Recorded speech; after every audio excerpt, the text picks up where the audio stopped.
jump into good trade, bad trade. If you'd like, I can just go first, and then we can jump into yours right after. Jump in. All right. So I'm gonna start off with probably the worst trade. Was this PFPT?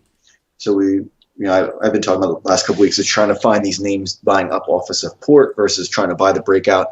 And this name, clearly just hasn't worked. So I was buying like up through 116, and then I was adding above 118, and today it just got pretty shit on. Just opened high and just pretty much puked the Yeah, whole thing. this name has It's been actually tough. Oh, starting to look pretty solid short.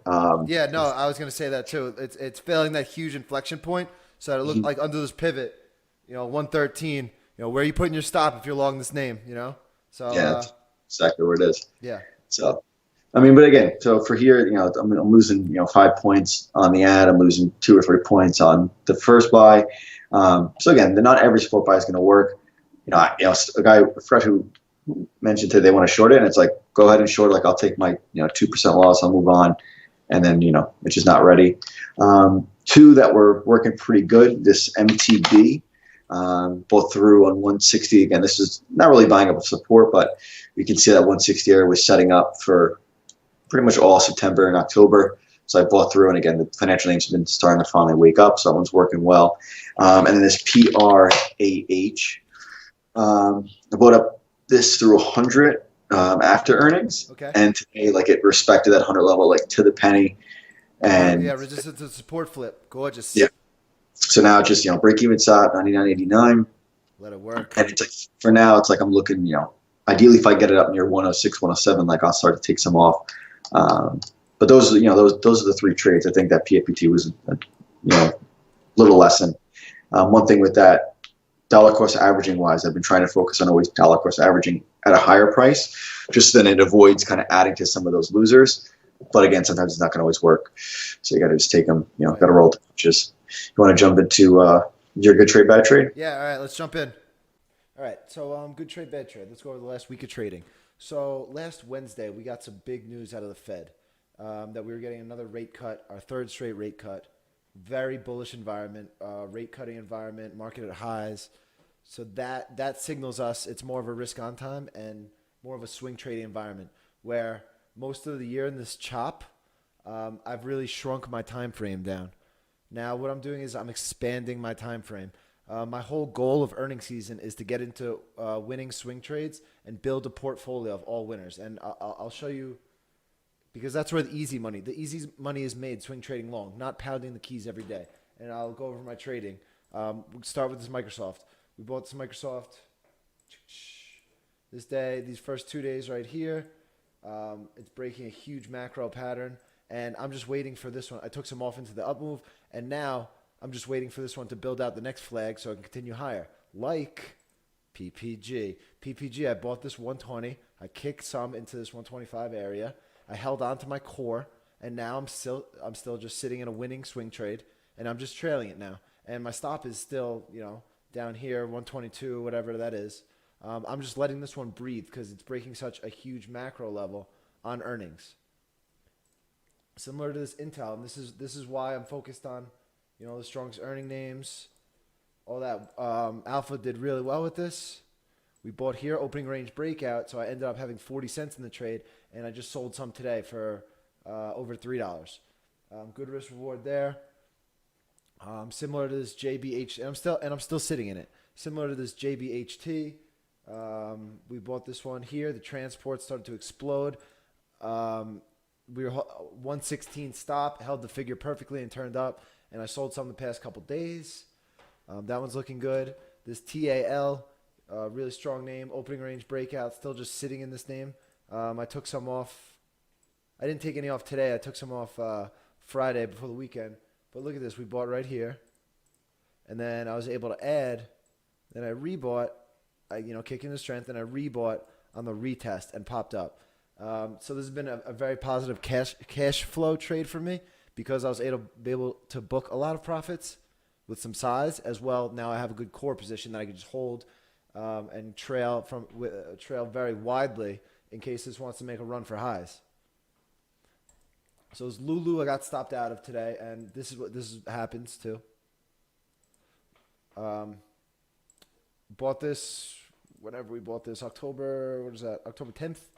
And I took the majority of my position off into this, and then it came back, and I got out break even for that. That's fine because I booked so much profit in here, and I gave it the chance. I gave it the necessary room it needed to go higher. This one's not ready yet. This Amazon, Amazon trade. I'm pretty long this Amazon. Not pretty long. Decent position. I just traded this really well following the Fed, and I'll go over the executions. So on Fed day, here you go. So here is this Amazon. All right. So here's the setup. It opened earnings, major support level. Extremely bullish move off that support level. This thing does not want to sell off. People who are long the stock do not want to see it break down. So then when it consolidated in this area, I found an entry on Fed day. Was this Fed day October 30th? It was October 30th. So I found an entry that day. Right after the Fed. This is one of the names I was keying in on at the Fed. And you can see the Fed news came out. And now here's what you have to do in these Fed moves because they are so choppy. And you have to day trade some stock because you can't really trust these Fed day moves because we see reversals so often. So I bought some of this Amazon and I was just sneaking in 1770. I think I had a 1764 stop for some. And then, just 1764, 1770 versus 1764. I got a nice little move, and this is a 5-minute chart, so things are moving very quickly. Look, this is 2 o'clock right here. Fed announces they're cutting rates, so this is like what I need to hear to be super bullish. So I buy some. I don't get any kicks off, and the market reverses, and it comes down and holds my little area, this 760. 768, 769. I buy a little more and I get my kicks off. So then I pay for the whole trade. So just some 10-point kicks with $6 of risk. It's nothing crazy. But now I've paid for my trade, and now I'm just sitting pretty with some good stock in Amazon. I sold some Friday, and I'm just sitting in it, swinging it, and I'm waiting for the next flag so it can move higher. But I'll give some back to this.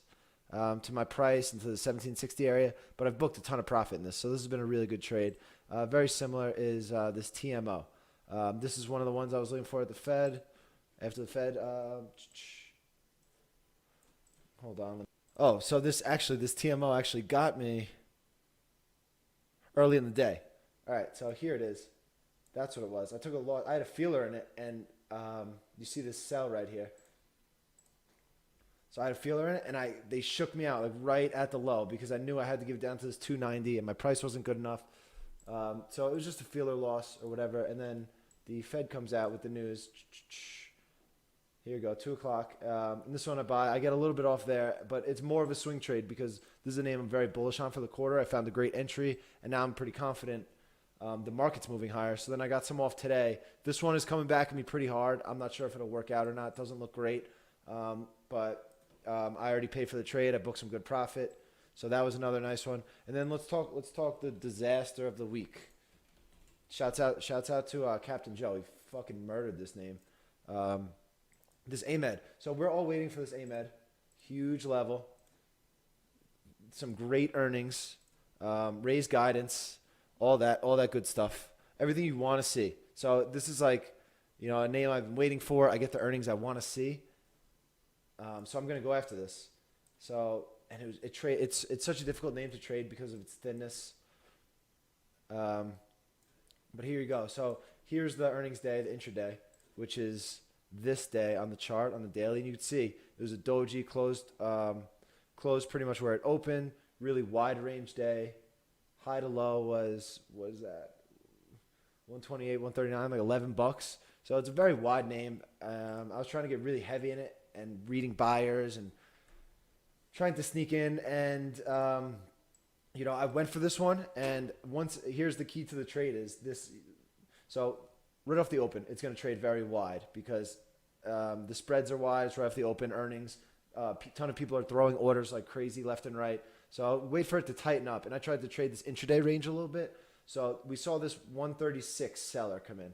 And then we finally, what I thought was, you'll see I added a lot here. This right here. See a lot of triangles. We saw him lift. He was sitting at the figure refreshing, selling 136, and then the offer went to 136.25. So I immediately, thinking the seller had broken, uptick buy that 136.25, and then the worst thing ever, I got price improvement, meaning that seller is still there. He's just hiding. So I wanted to buy 136.25, and I took the offer at 136.25, and then my price was 135.69 on those buys. Like, it sounds great. Like, oh, I wanted to buy this higher price, and I got a better price. But really, that just means the seller is still there. He's strong. He's trying to hide his order. And then, you see it fell off. I gave most of the stock $4. I gave a little bit to the low of the day. And then, sneaky-ass name, it does nothing the next day. Oh, God. Does absolutely nothing but, show complete weakness this day. And Captain Joe buys it then. And then the next day it gets a huge upgrade, price target, all that. And now this name looks so good for the quarter to come. But that one definitely got me. I took a big old loss in that one. That was annoying. And then I'll give you another annoying one. This shop. All right. So where was the inside day? All right. So this day right here, it was Thursday. This is a trade I probably shouldn't have taken. Let me get these moving averages out of here.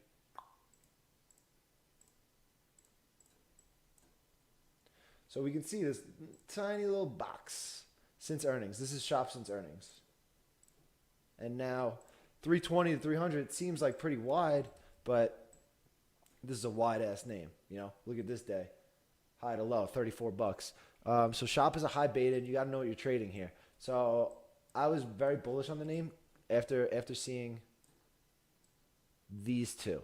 I saw this was earnings day, not much going on. That didn't clue me in. And then this tight inside day where it looked like, buyers are meeting sellers. It looks like to me it wants to explode through this 320. So I have a bullish bias on this. And then that day, where was it? That day I bought too early. Here's the day. And it was so frustrating because I should have been waiting for that 322. I buy this 321 and then nothing happens.